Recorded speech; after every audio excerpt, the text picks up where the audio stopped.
Hello, everyone out there in Rumble, X, and YouTube land. Welcome back to Diego Knows.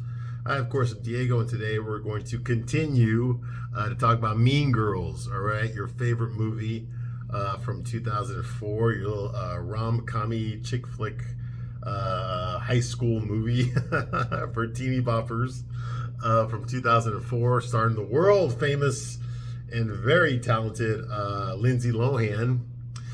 And by talented, I mean, her talents don't include making movies, all right? We'll leave it at that, all right? That's not where she's talented, okay? At least not anymore, all right? But she was back in the day when this movie came out. She was a rising star.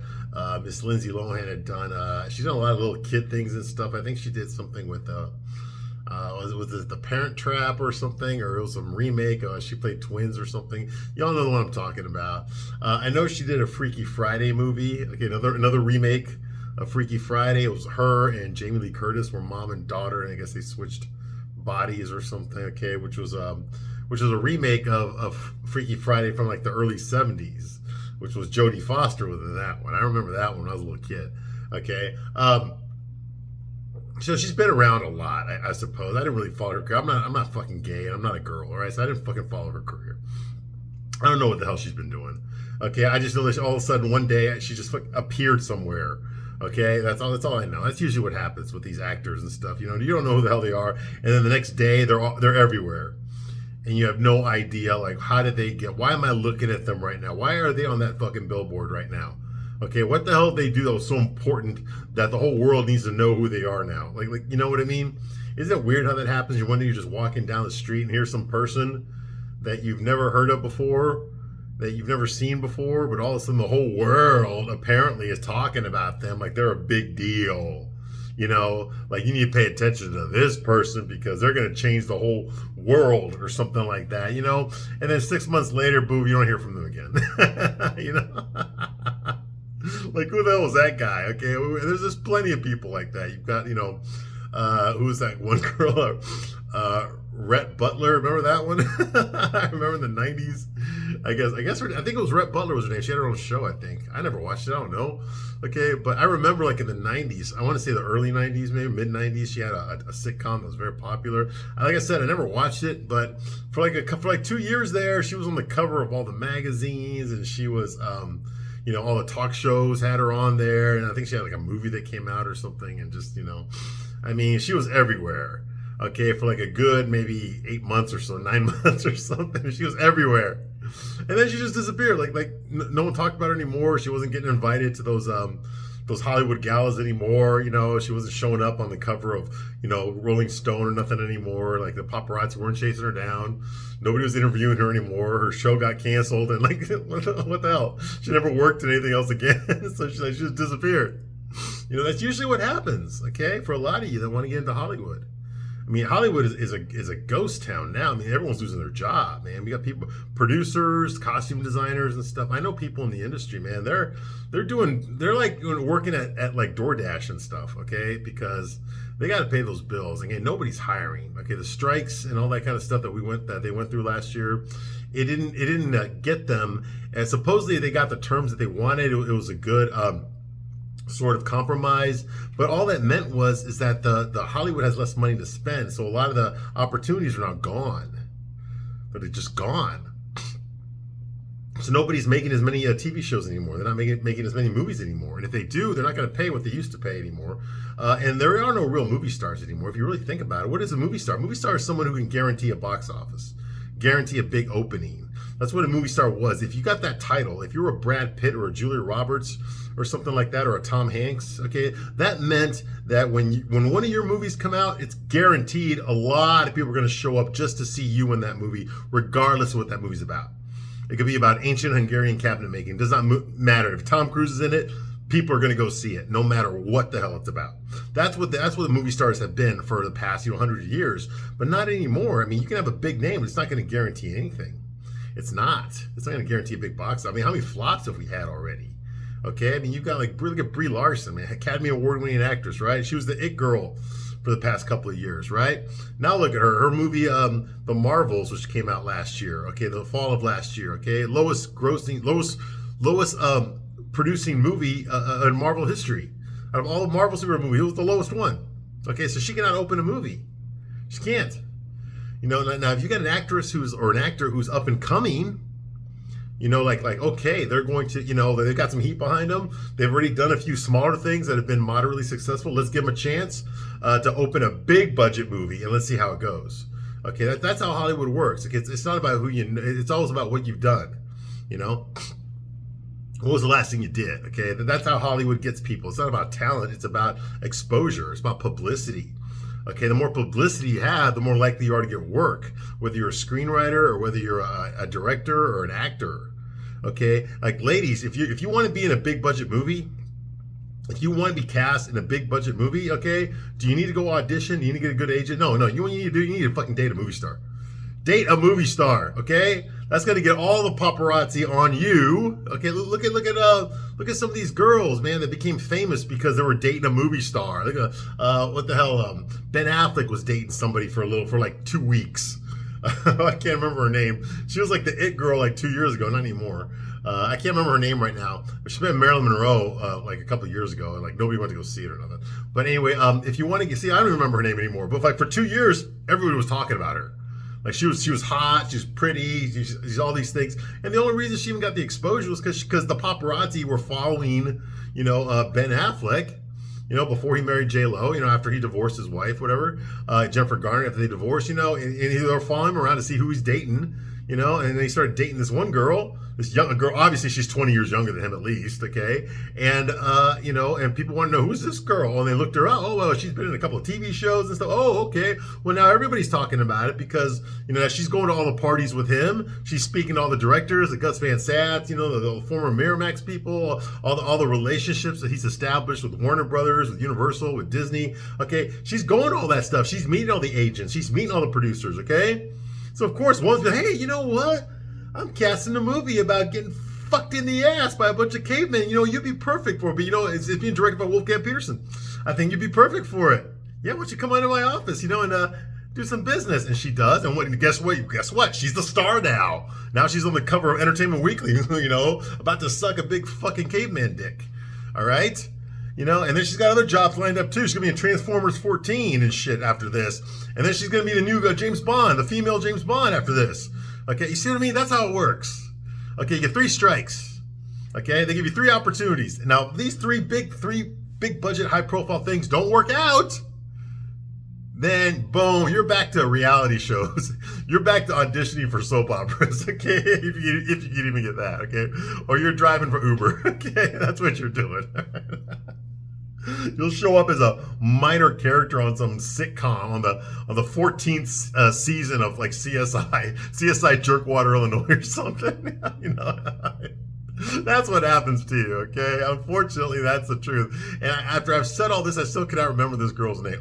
Okay, Ana de Armas. That's her name. And I knew it was on the tip of my tongue there. That's what I was describing here. Ana de Armas. Okay, yeah, she was a big deal a few years ago, and she not so much anymore.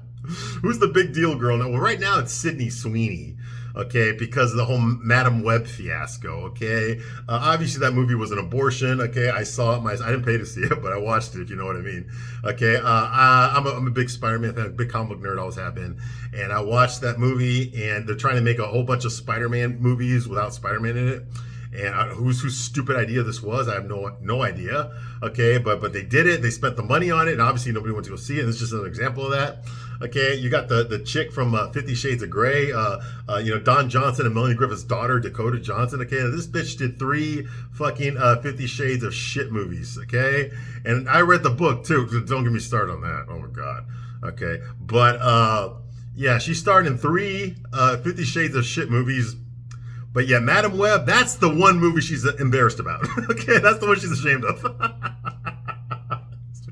Miss Dakota No Tits Johnson, all right?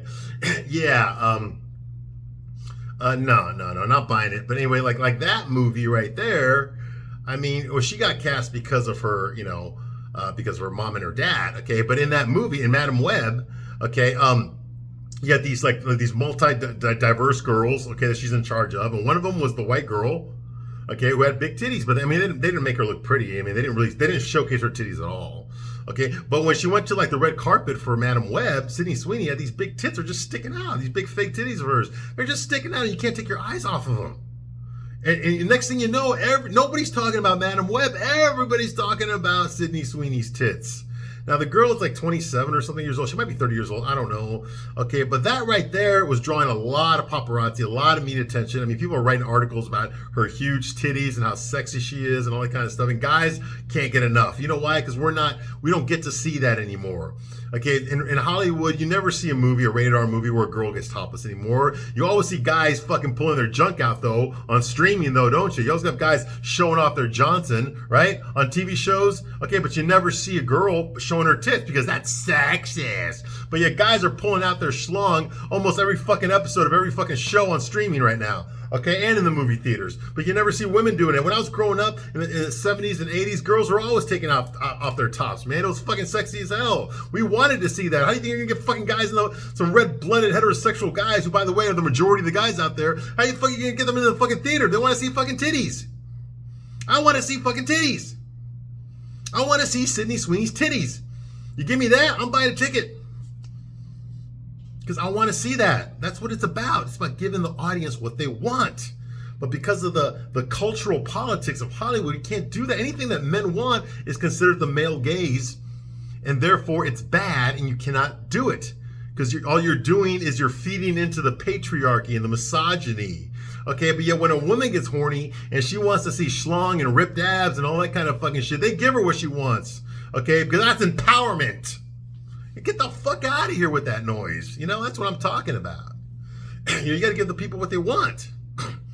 And where was I going? Oh yes, and so this is how you get famous. This is what Sydney Sweeney did. She decided to take her titties and go and do a road show with them. Hey, look at these, look at these.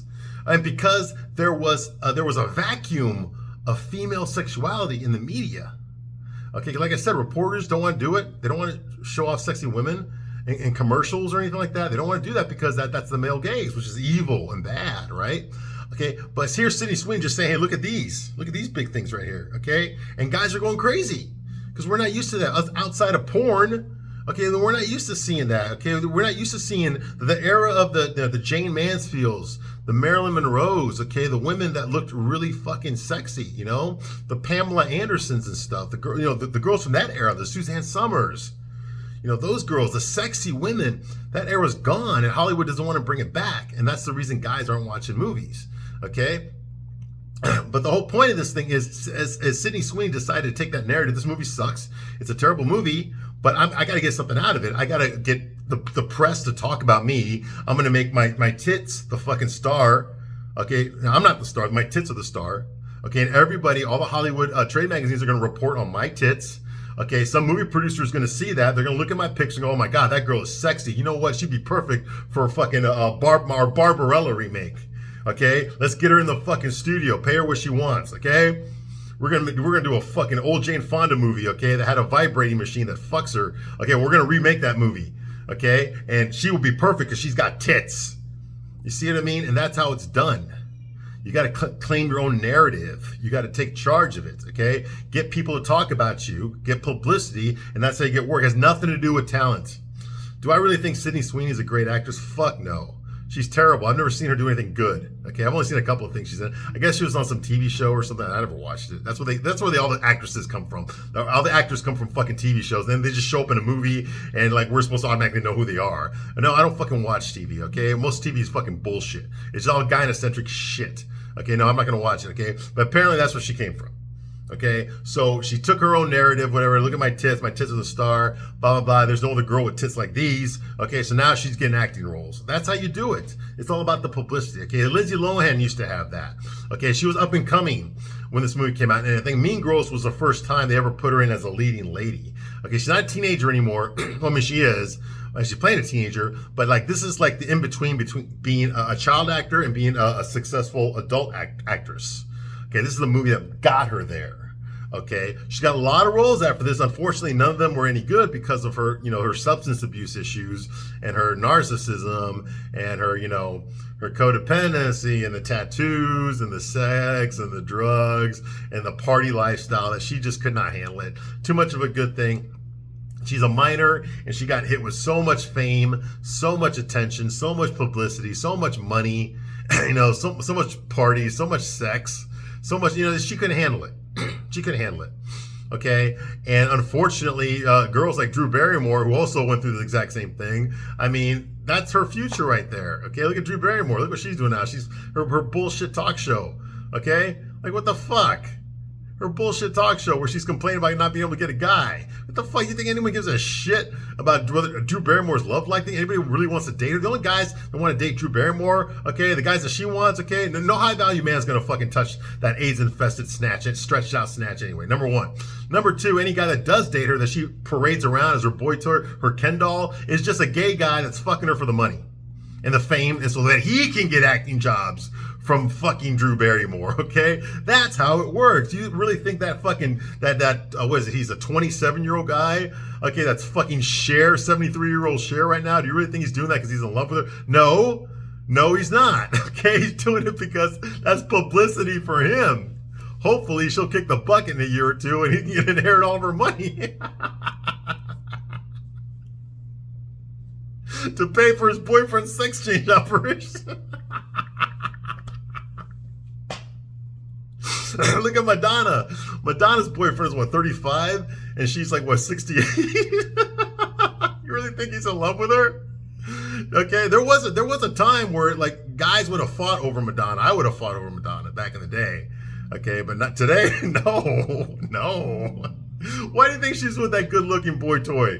That 25-year-old, that 35-year-old. Why do you think she's with him? Okay, she's with him to flaunt. Oh, look at my hot, sexy young man boyfriend. Okay, the guy doesn't give a crap about her. He's just using her for money and for fame. He's screwing fucking younger girls behind her back. I mean, come on. And that's only if he's straight. If he's gay, he's fucking guys behind her back. So it's like, come on. Like, we can see right through it. Okay, when you see an old man, a guy in his 60s or whatever, old, fat, hairy, whatever like that, and he's got some super gorgeous, young 22-year-old blonde with big ass titties and a swimsuit body, okay? Of course she's with him for the fucking money. What do you think? Are we supposed to pretend she fell in love with him? Come on. That's what I'm talking about. That's what I'm talking about. Anyway. So moving right along, okay, I don't know where I was going with that, but I was trying to just set up to give you a little bit of the world of, explain to you a little bit about how the sexual politics work in Hollywood and how everything's a manipulation, okay? Everything's all about like, hey, who do you know, okay? How do I get people to talk about me? How do I get people to talk about me so that I remain relevant in the public consciousness, in the zeitgeist? How do I do that? How do I improve my Q score? Okay, so that people are always know who I am and always going to know who I am. I don't want to fall into obscurity like other actors have done before me. I want to be relevant because as long as I'm relevant, okay, people are going to cast me in shit. They're going to cast me in movies. Hence, make me more popular, improve my Q score, more money, more everything. Then eventually I can become a producer myself and get the real money out of the movies, okay? Not the actors pay, but the real money from the end, all the net and the gross, and you see what I mean? Royalties, all that kind of stuff, all right? That's how they do it, okay? And Lindsay Lohan, it's so funny because they don't talk about this in interviews. They just talk about it to promote whatever bullshit things, TV show or movie they got coming out, okay? But this is the truth of what's really going on, okay? But just know they're not allowed to talk about it because they don't want you to know. But I want you to know, okay? I want you to know. Because like you probably, okay, I grew up watching TV. I grew up watching movies, okay? And a lot of these celebrities that I grew up watching, they influenced me in life, okay? They did, okay? Especially when you're raised by a single mom. You got no father figure. You're my father figure. I had 3 father figures, okay? Bruce Willis, Sylvester Stallone, and Arnold Schwarzenegger. Those are my father figures. I got 3 dads, okay? And that's pretty pathetic. It's pretty pathetic, all right? Okay, so what I'm trying to say is don't look at these people on TV, these movies, and want to be like them, okay? Or expect them to fill a place in yourself that you don't have. Okay, it's your responsibility to do that. You don't get it from a fucking TV show. They're not that important. These people are not that important, okay? You want to know why I break down celebrities so much? It's because of that. It's because a lot of people, a lot of weak-minded people, I'm one of them. I used to be like that. Maybe you're probably still there, honestly, okay? They like to put these actors and actresses on a pedestal. Oh, they're so above me. I wish I could be like that person. I'm going to buy that person's perfume. I'm going to wear their makeup. I'm going to wear the clothes that they designed, okay? I'm going to spend all my money on it because I want to be like them. Get the fuck out of here. Don't be like, be you. Be you. Be what you want to be, okay? These people don't give a crap about you and they're not great. They're not great. They're just trying to get money out of you. But you're so transfixed on the energy of how everyone's fallen in love with that hit song of theirs that you're just hypnotized by. Oh no, I'm gonna buy this. I'm gonna buy that purse with her face on it. I'm gonna buy her new album. I'm gonna buy her line of clothing. I'm gonna buy her because I just love her so much. Okay. Meanwhile, she's laughing all the way to the bank, and you're broke. And guess what? All that money you spent, and she never gave a shit about you. They don't give a shit about you. I know. I met Arnold Schwarzenegger once. He's an asshole. He's an asshole. Yeah. Never meet your heroes. All right, but we're talking about Mean Girls, right? All right. So we left off last time. There was a school fight. Thanks to Regina. She did all her bullying and stuff. She manipulated all the stuff. The burn book. You already know about that. Okay, so now all the women, all the teenage girls are fighting with each other. Not the boys, though. The boys are... Apparently, nothing was written in a burn book written by a bunch of selfish, entitled bitches. Nothing bad was written about boys. Okay, hence the boys don't fight. It's just the girls that are fighting each other. The principal takes charge of this whole dumb fuck situation, and he decides to pull the sprinkler system. That stops all the girls from fighting, and then he has a mandatory school meeting with all the belligerents, okay, all the teenage girls, to immediately go into the gymnasium where they're going to have a rap session here. Basically, he's going to chew them out over this behavior, okay? So anyway, they all go to the gymnasium there, okay? And all the girls give Katie a dirty look when she gets there. For some reason, the girls have it in their mind that Katie was the one who wrote the burn book, okay? And then published it, okay? And gave away Xerox copies of all the pages and put them all around the school, when clearly it was Regina that did it, okay? I'm sure this school, it's a rich upper middle class white school. I'm pretty sure they had cameras everywhere, okay? It's pretty easy to see Regina was the one walking by the hallway by herself, throwing out all these pamphlets that she made, Xerox copies of the burn book, okay? It'd be very easy to figure out that it was Regina that did it. Regina actually had the book in her possession and she turned it into the principal. Well, whoever had the book in possession is capable of making Xerox copies of all the pages and then handing them out all over the school, okay? Well, that's what Regina did. Okay, but for some reason, the plot of this movie wants you to think that Katie was responsible for it. Get the fuck out of here. That makes no sense, all right? So anyway, so all the girls don't like Katie. I guess they believe she's responsible, all right? All right, and she's responsible for one page, that's for sure. But she's not the one that created the book. She's not the one that wrote all the other pages in there, all right? All right, Janice, okay, is sitting there with Damien. Now, Janice used to be Katie's friend, okay, and Damien, her gay best friend there. Okay, they're sitting there, and they give Katie, when they see Katie sit down up there, they look at her, you know, like this and going, like that. Yeah, and you wonder why Janice can't get any dates, because not only is she physically ugly, like her personality's ugly too. All right. Anyway, so moving right along. Okay. So Janice gives Katie a big fuck you. The principal, played by Tim Meadows, okay, he tells all the girls how disappointed he is in them. Okay, gives them big ass chewing, yells at them all. Okay, and that because of this incident here at the school, he was actually considering canceling the spring fling. Okay, which I guess is like the prom. Okay, but he can't cancel it because he already paid the DJ. Okay, so instead, you know, okay, you girls are going to get an attitude makeover. And I will keep you here all night if I have to. We're only allowed to keep you till 4 o'clock. I will keep you here till 4 o'clock if I have to. You know, it's kind of a funny scene, all right? It's kind of a funny scene. So he asked them to give him a lady problem. It's okay, you know, give me a problem. One of you, okay? I guess he wants to take charge of the situation here. He's talking to a bunch of teenage girls, all right? And so one girl just volunteers some information, some nerdy girl. Okay, and she talks about how, like, you know, her tampons, her pussy's too big, okay, for a normal sized tampon to fit in there, so she has to get larger tampons. And because someone caught her buying larger tampons, they think that she's been fucked a lot, even though she's like disgusting looking, you know. But you know, it could happen, I guess. And that's her problem. How does she like reconcile that? Well, once the principal hears that, he's like, okay, Mrs. Norsberry, you need to handle this. Now, Mrs. Norsberry, that's Tina Fey's character. Tina Fey wrote the screenplay. Okay, I know it was based on a book. I don't know who the fucking wrote the book, but Tina Fey wrote the screenplay for this movie, okay? Based on her own experiences in high school. Yeah, right.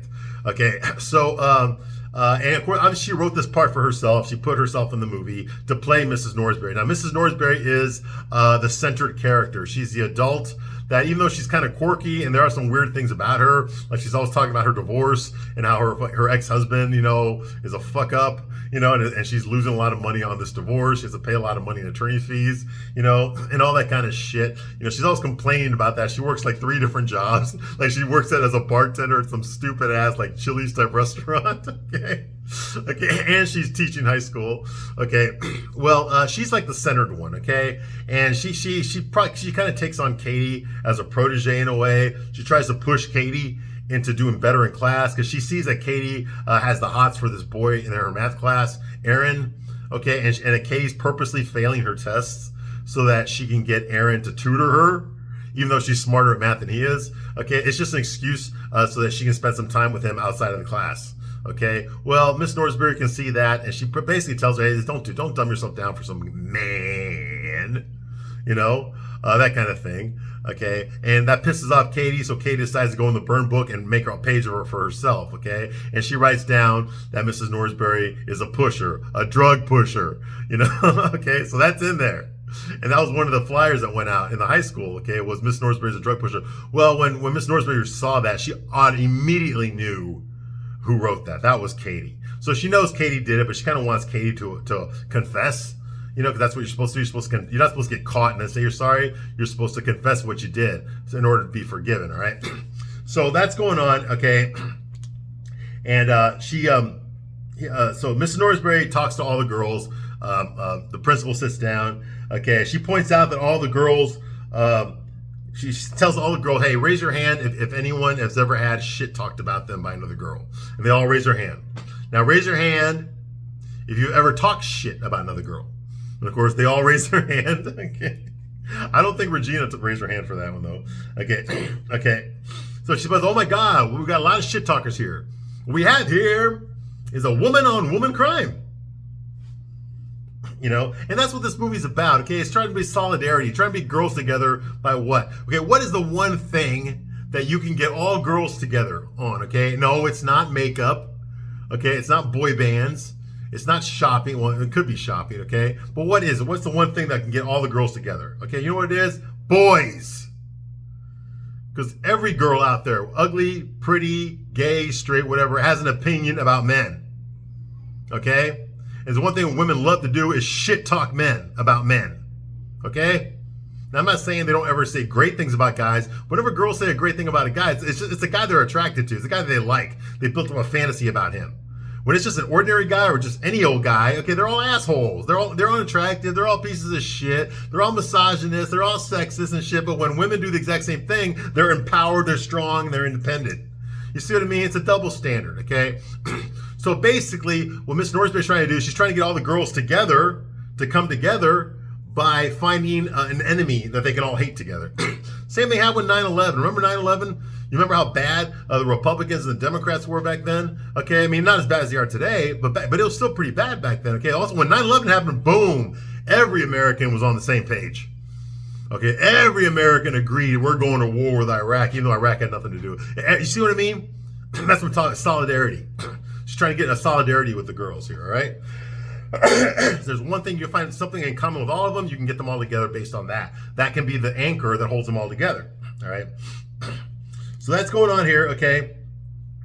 And Regina says that she is just,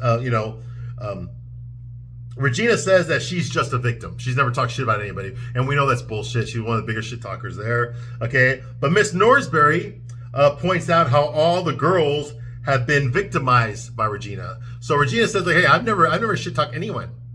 And then Miss Norsberry says, okay, hey, girls, okay, raise your hand if Regina's ever talked shit about any of you. And they all raise their hand. Okay, so they know. Okay, Regina's not fooling anyone. How can Regina, a girl who's so fucking hated by everybody at the school, okay, be like the most popular girl at the school? I don't understand.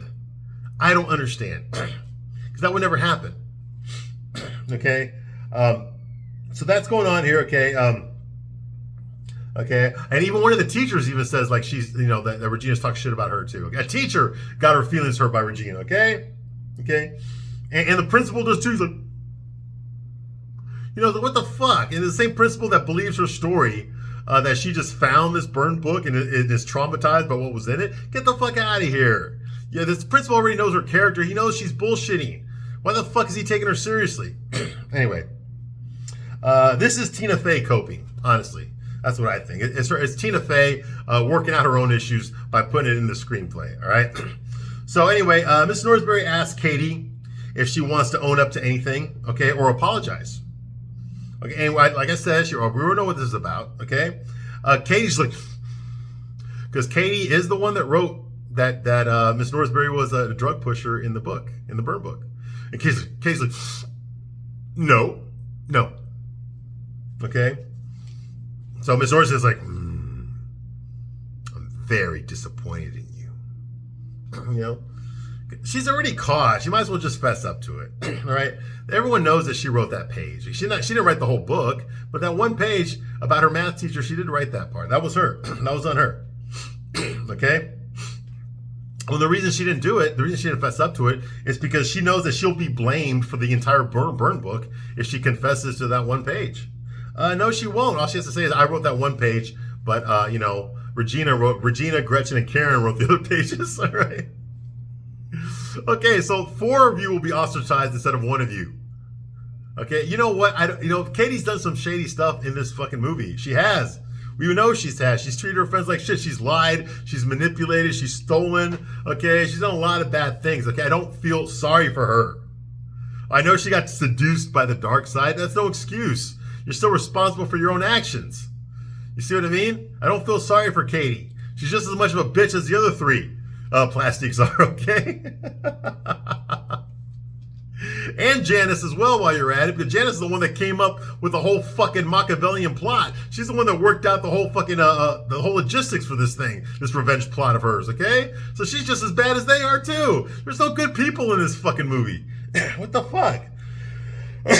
All right. No good main characters in this movie. All right. Okay, so that's going on here, okay? Miss Norsberry tells all the girls in the gymnasium, first of all, you have to stop calling each other bitches and sluts and hoes, okay? It just makes it okay for men to do it. No. Tina Fey, what planet are you living in? Do you honestly think that that boys would call a girl a slut only because girls say that to each other? Are you out of your freaking mind? No. Boys say that because that's what they fucking think. All right? And that's not going to change whether or not, you take back that word or not. You're not going to take it back. It was never yours. Okay, there's words that women use to describe men that women invented. Okay? Okay, and no matter what we do or I do, it's never going to change. Okay, it's never going to change. We're never going to take that word back. We're not going to appropriate that word and make it mean something else. That's never going to happen. Okay? I think that a man invented the word slut, and we know exactly what everyone knows what it means. Okay? And it's an apt description. If the girl meets that description, then yeah, then she's the appellation stands. Okay? Okay? And that's not going to go away no matter what you think. That's the problem I hate with feminists. They seem to think that just because they don't agree with it means that everyone else has to think the way they do. No. And it's not just feminists that think that way, okay? Just because you don't like that word doesn't mean that everyone else has to not like it too. Or is not allowed to use it too. You see what I mean? That's what I'm talking about. That's not freedom. All right. So that's going on here, okay? I think, so Miss Norton says, you've got to stop calling each other sluts and whores. It makes it okay for men to do it. Bullshit flag right there. I think what Miss Norsberry here means is that other word, okay? I think she's talking about that other word. Not sluts and whores, okay? Just think about it on your own, all right? All right. Moving right along. She makes the girls apologize to each other and do a confidence fall. That's the one, where you fall backwards and and you're hoping that they'll catch you. Okay, she does that for all the girls. You know how long it's gonna fucking take? You gotta have at least like 200 girls here in this auditorium, in this gymnasium, right? So that's going on here. They decide to do it one at a time, confidence fall. Karen, the dumb one, played by Amanda Seyfried, she says, Gretchen, I'm sorry I laughed at you at bar. She goes on the podium for the platform there. Says, Gretchen, I'm sorry I laughed at you at the Barnes & Noble when you got diarrhea and told everyone about it. Turns around and falls back.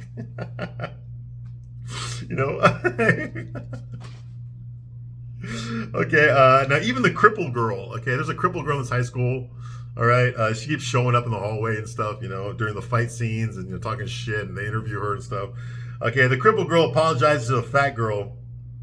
She's like, I don't hate you because you're fat. You're fat because I hated you. No, you're not. She's fat because she eats too fucking much. Whether you hate her or not, it doesn't matter. Oh my, is there any accountability anywhere in this movie? Or is that only in guy movies? Where you actually take responsibility for your own fucking actions. Oh my God. Okay. And one fat girl apologizes and gets sent home. Some girls up, some fat girls up there going, I'm sorry. And then Damien says like, she don't need to go to school here. Like, what? Are you a student here? No, but I have a lot of feelings. Get the fuck out of here. You're wasting our time. All right. I'm going to stop my review right here, but I'll be sure to continue my review of Mean Girls. I thank you very much for watching this long, and I will see you soon on the next one. Bye.